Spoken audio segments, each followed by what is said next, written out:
Assalamualaikum warahmatullahi wabarakatuh. Selamat malam kepada Ibu Rina Septriana sebagai dosen pengampu mata kuliah Matematika Dasar 2 kelas F. Pada kesempatan kali ini, kami akan mempresentasikan sebuah jurnal yang berjudul Aplikasi Graf dalam Pemilihan Item dan Bahan pada Game Mobile Legends Bang Bang. Saya, Nabil Makarim, dan partner saya, Muhammad Naufal dan Fahri Adi Saputra. Jurnal ini ditulis oleh Syadik Harwis dari Institut Teknologi Bandung dalam rangka mata kuliah Matematika Diskrit. Kami akan membahas bagaimana konsep matematika, khususnya teori graf, dapat diterapkan secara nyata dalam sebuah game yang mungkin sudah tidak asing bagi kita semua, yaitu game Mobile Legends Bang Bang. Sebelum masuk ke pembahasan utama, berikut adalah agenda presentasi kami. Pertama, kami akan membuka dengan pendahuluan untuk menjelaskan latar belakang dan tujuan dari jurnal ini. Kedua, kami akan menjelaskan teori graf secara umum, meliputi definisinya, jenis-jenisnya, dan terminologinya. Ketiga, kita akan fokus pada graf berarah, termasuk contoh perhitungannya. Keempat, kami akan memperkenalkan game Mobile Legends Bang Bang secara singkat. Kelima, kita akan masuk ke pembahasan yaitu penerapan graf dalam sistem item Mobile Legends Bang Bang. Dan terakhir, kami akan menyampaikan kesimpulan dari seluruh pembahasan ini. Baik, mari kita mulai dari pendahuluan. Mobile Legends Bang Bang, atau yang biasa disingkat dengan MLBB, adalah sebuah game bertipe multiplayer online battle arena, atau yang biasa dikenal dengan MOBA, yang sangat populer di Indonesia, dan dapat diunduh secara gratis di Android maupun iOS. Dalam game ini, setiap pemain dapat membeli equipment untuk memperkuat hero mereka selama pertempuran berlangsung. Namun, setiap equipment tidak bisa langsung dibeli begitu saja. Ia tersusun dari berbagai item dan bahan yang memiliki kombinasi yang cukup kompleks. Yang membuatnya lebih rumit lagi, satu bahan yang sama bisa digunakan oleh beberapa equipment yang berbeda. Akibatnya, ketika pemain ingin mengganti equipment di tengah pertempuran, mereka sering bingung item mana yang harus dijual dan mana yang masih bisa dipakai untuk membuat equipment baru. Inilah yang menjadi tujuan dari jurnal ini, menggunakan teori graf untuk merepresentasikan hubungan antar equipment, item, dan bahan secara visual, sehingga pemain dapat mengambil keputusan dengan lebih cepat dan efisien. Sebelum masuk ke penerapannya, mari kita pahami dulu dasarnya. Graf adalah sebuah struktur matematika yang digunakan untuk merepresentasikan objek-objek diskrit serta hubungan di antara objek-objek tersebut. Secara formal, graf G didefinisikan sebagai pasangan himpunan G sama dengan V, E adalah pasangan himpunan yang tidak kosong dari simpul vertis atau V dan hubungan sisi H atau E yang menghubungkan sepasang simpul. Berdasarkan ada atau tidaknya sisi ganda dan gelang, graf dibagi menjadi 4 jenis. Pertama, graf sederhana, yaitu graf yang tidak mengandung gelang maupun sisi ganda. Kedua, graf ganda atau multigraf, yaitu graf yang mengandung sisi ganda antara dua simpul. Ketiga, graf semu atau pseudograf, yaitu graf yang mengandung gelang, yakni sisi yang menghubungkan sebuah simpul dengan dirinya sendiri. Dan keempat, graf berarah atau diagraf, yaitu graf di mana setiap sisinya memiliki orientasi arah dari satu simpul ke simpul lain. Inilah jenis-jenis graf yang akan kita gunakan dalam pembahasan MLBB kali ini. Selanjutnya akan dibacakan oleh Muhammad Naufal.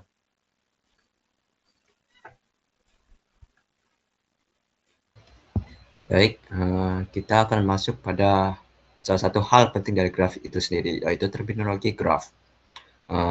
Untuk terminologi sendiri ada beberapa yang paling penting, yaitu yang pertama adalah ketetanggaan. Dua simpul bertetangga jika terhubung langsung oleh sebuah sisi. Simpul 1 dan 2 saling bertetangga. Begitu pula simpul 1 dan 3, 2 dan 3, 2 dan 4, serta 3 dan 4. Namun, simpul 1 dan 4 tidak saling bertetangga, karena tidak ada sisi yang menghubungkan simpul 1 dan 4. Selanjutnya yaitu bersisian. Sisi E sama dengan V1, V2. Dikatakan bersisian dengan simpul V1 dan V2. Contoh dari gambar G5.1.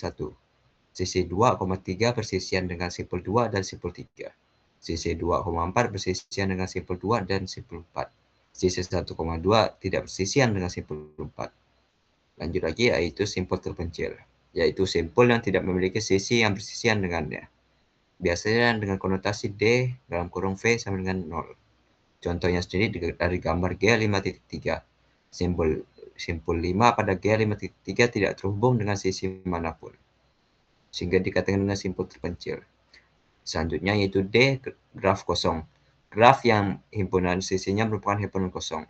Dapat dilihat dari gambar G5.4, tidak ada sisi manapun yang menghubungkan antar simpul, sehingga dikatakan sebagai graf kosong. Next. Nah, baik, selanjutnya yaitu ada derajat. Jumlah sisi yang bersisian dengan simpul V dinotasikan dengan dV dalam kurung V. Graf G5.1, D1 sama dengan D4 sama dengan 2, karena ada dua sisi yang saling terhubung. D2 dan D3 sama dengan 3, dikarenakan ada 3 sisi sendiri yang terhubung dengan D2 dan D3. Selanjutnya pada graf G5.2, D1 sama dengan 3, karena ada bersisian dengan sisi ganda. Lanjut pada D3 sama dengan 4, ada 4 karena bersisian dengan sisi gelang loop, yaitu E5. Pada graf G5.3, D5 sama dengan 0. Seperti sebelumnya, karena sisi simpul 5 sendiri merupakan simpul terpencil sehingga tidak ada sisi yang menghubungkannya. D4 sama dengan 1 karena hanya ada satu sisi yang menghubungkannya, dikatakan sebagai anting-anting atau pindan vertex. Selanjutnya, dalam graf sendiri ada yang namanya graf berarah atau directed graph. Adalah graf di mana setiap sisi memiliki orientasi arah. Notasi G sama dengan VE di mana setiap elemen E merupakan pasangan terurut U, V, yang berarti ada sisi dari simpul U menuju simpul V. Sifat pentingnya, jika ada sisi U menuju V, belum tentu ada sisi V menuju U. Hubungan bersifat satu arah, setiap simpul memiliki in degree atau out degree terpisah. Pada selanjutnya adalah derajat graf berarah. Pada grafnya sendiri, D in dalam kurung V sama dengan sisi masuk, D out dalam kurung V sama dengan sisi keluarnya. Contoh dari gambar G5.4 ya. Graf V merupakan pada grafnya V sama dengan 1, 2, 3, 4. Untuk E-nya sendiri ada 1 menuju 2, 1 menuju 3, 2 menuju 3, 2 menuju 4, 3 menuju 2, 4 menuju 1, hingga 4 menuju 2. Pada simpul satunya, D in masuknya hanya ada 1, yaitu dari simpul 4. Untuk out-nya sendiri ada 2, yaitu menuju 2 dan 3. Selanjutnya pada simpul 2, pada masuknya ada 3, yaitu dari 1, 3, 4. Untuk keluarnya sendiri ada 2, yaitu menuju 3 dan 4.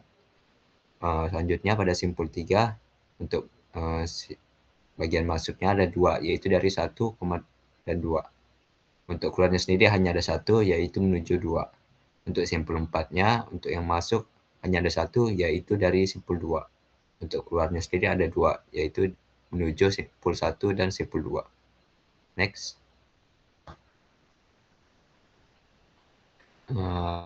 Pada selanjutnya ada yang namanya lintasan. Barisan simpul-simpul yang terhubung oleh sisi-sisi dalam graf G. Bentuknya menggunakan V0, E1, C1, E2, V2, dan seterusnya. Dengan bentuknya adalah N sama dengan Pn kurang 1, Vn. Adalah sisi-sisi dari graf G. Pada graf G5.1, lintasan dari simpul 1 ke simpul 3 dapat melalui beberapa alternatif. Salah satunya adalah lintasan 1 menuju 2, menuju 4, menuju 3. Dengan sisinya yaitu 1,2, 2,4, dan 4,3. Selain itu, terdapat lintasan lain yang lebih pendek, yaitu 1 menuju 2 menuju 3, dengan sisinya yaitu 1,2 dan 2,3. Selanjutnya ada yang namanya siklus, lintasan yang berawal dan berakhir pada simpul yang sama. Pada graf geometri sendiri, terdapat beberapa siklus yang dapat dibentuk. Salah satunya adalah siklus 1, 2, 3, menuju 1. Dengan sisi-sisinya adalah 1,2, 2,3, dan 3,1. Selain itu terdapat siklus lain yaitu 1 menuju 2, menuju 4, menuju 3, menuju 1 yang melalui sisi 1,2, 2,4, 4,3, dan 3,1. Yang terakhir ada yang namanya keterhubungan. Dua buah simpul V1 dan simpul V2 disebut terhubung jika terdapat lintasan dari V1 ke V2. G disebut graf terhubung jika untuk setiap pasang simpul VI dan VJ dalam himpunan V terdapat lintasan dari VI ke VJ. Pada gambar di samping, terdiri dari contoh graf terhubung dan graf tak terhubung. Dapat dilihat pada graf terhubung, semua simpulnya saling terhubung. Namun, pada graf tak terhubung, sisi 1, 2, 3, 4 tidak terhubung sama sekali pada simpul 5, 6, 7, dan 8. Next. Sebelum lanjut lagi, mari perkenalan dengan Mobile Legends Bang Bang. Mobile Legends Bang Bang sendiri pertama kali dikembangkan oleh Monton pada tahun 2016. Di Indonesia sendiri, game ini hadir pada tanggal 11 Juli 2016. Game ini dapat dimainkan di Android maupun iOS. Untuk format permainannya sendiri terdiri dari 2 tim dengan masing-masing tim 5 pemain, sehingga totalnya ada 10 pemain. Next. Baik, selanjutnya akan dibacakan oleh Fahri Adi Saputra.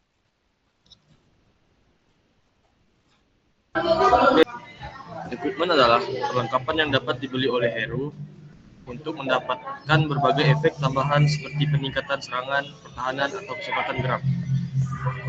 Di mana kita telah menampilkan struktur equipment di MLBB terdiri dari 3 lapisan. Di lapisan paling atas ada equipment itu sendiri, yaitu item paling kuat yang memberikan efek penuh. Di bawahnya ada item, yaitu komponen yang harus digabungkan untuk menghasilkan sebuah equipment, dan di lapisan paling bawah ada bahan, yang dimana komponen dasar yang dibutuhkan untuk menyusun sebuah item. Next. Selanjutnya, inilah inti dari pembahasan makalah ini. Kita dapat merepresentasikan hubungan antar equipment, item, dan bahan dalam MLBB menggunakan graf berarah. Ada 4 alasan mengapa graf berarah adalah pilihan yang tepat. Yang pertama, hubungan bersifat satu arah. Regular spare adalah bahan untuk Sehalbert, tetapi Sehalbert bukan bahan dari regular spare. Ini adalah hubungan satu arah yang persis seperti sifat sisi dalam di graf. Yang kedua, setiap equipment atau item atau bahan direpresentasikan sebagai simpul dalam graf. Yang ketiga, setiap hubungan ketergantungan direpresentasikan sebagai sisi berarah, di mana arah sisi menunjukkan dibutuhkan sebagai bahan oleh. Dan keempat, graf ini bersifat scalable, yang dimana graf untuk satu equipment dapat digabungkan dengan graf equipment lain. Karena bahan seperti knife bisa dipakai bersama, hasilnya adalah satu graf besar yang merepresentasikan seluruh sistem item MLBB. Seperti yang bisa dilihat pada gambar di sebelah kanan, simpul Sehalbert berada di puncak, yang dimana di bawahnya terdapat 2 simpul item, yaitu regular spare dan Legion Sword dengan sisi berarah yang menunjuk ke Sehalbert. Kemudian di bawah regular spare terdapat simpul bahan dagger dan knife, dan di bawah Legion Sword terdapat 2 simpul knife. Seluruh sisi mengarah ke atas, mencerminkan alur dibutuhkan oleh. Next. Selanjutnya manfaat penerapan. Lalu, apa manfaat konkret dari penerapan teori graf ini bagi pemain MLBB? Yang dimana manfaat pertama adalah visualisasi hubungan. Dengan melihat graf, pemain dapat langsung memahami item dan bahan apa saja yang dibutuhkan untuk setiap equipment tanpa perlu menghafal satu persatu. Manfaat kedua adalah pengambilan keputusan yang lebih cepat. Saat seseorang pemain ingin mengganti equipment di tengah pertempuran, ia dapat melihat graf dan langsung mengetahui item mana yang masih relevan dan mana yang perlu dijual. Dan next, manfaat ketiga adalah efisiensi penggunaan gold. Dengan memahami struktur graf, pemain bisa merencanakan urutan pembelian bahan yang paling optimal sejak awal permainan, sehingga tidak membuang gold untuk item yang sangat tidak diperlukan. Dan manfaat keempat adalah skalabilitas graf. Graf setiap equipment tidak berdiri sendiri. Mereka dapat digabungkan satu sama lain, membentuk sebuah graf besar yang merepresentasikan keseluruhan ekosistem item dalam MLBB tersebut. Next. Sampailah kita kepada kesimpulan, yang dimana sebagai penutup ada 4 kesimpulan utama yang dapat kita ambil dari pembahasan ini. Yang pertama, teori graf terbukti efektif sebagai alat representasi hubungan item dan bahan dalam MLBB bersifat hubungan yang satu arah sesuai dengan karakteristik di graf. Yang kedua, setiap elemen dalam sistem equipment MLBB dapat dipetakan ke dalam komponen graf. Equipment, item, dan bahan menjadi simpul, sementara hubungannya, ketergantungan antar ketiganya menjadi sisi berarah. Yang ketiga, penerapan ini memberikan manfaat praktis nyata bagi pemain karena mereka dapat lebih cepat dan tepat dalam membuat keputusan taktis selama pertempuran berlangsung. Dan yang keempat, konsep ini tidak terbatas hanya pada MLBB. Teori graf berarah dapat diterapkan pada game mobile lainnya maupun sistem inventory kompleks lainnya dalam dunia informatika. Demikian presentasi yang dapat kami sampaikan. Terima kasih setelah menyimak. Assalamualaikum warahmatullahi wabarakatuh.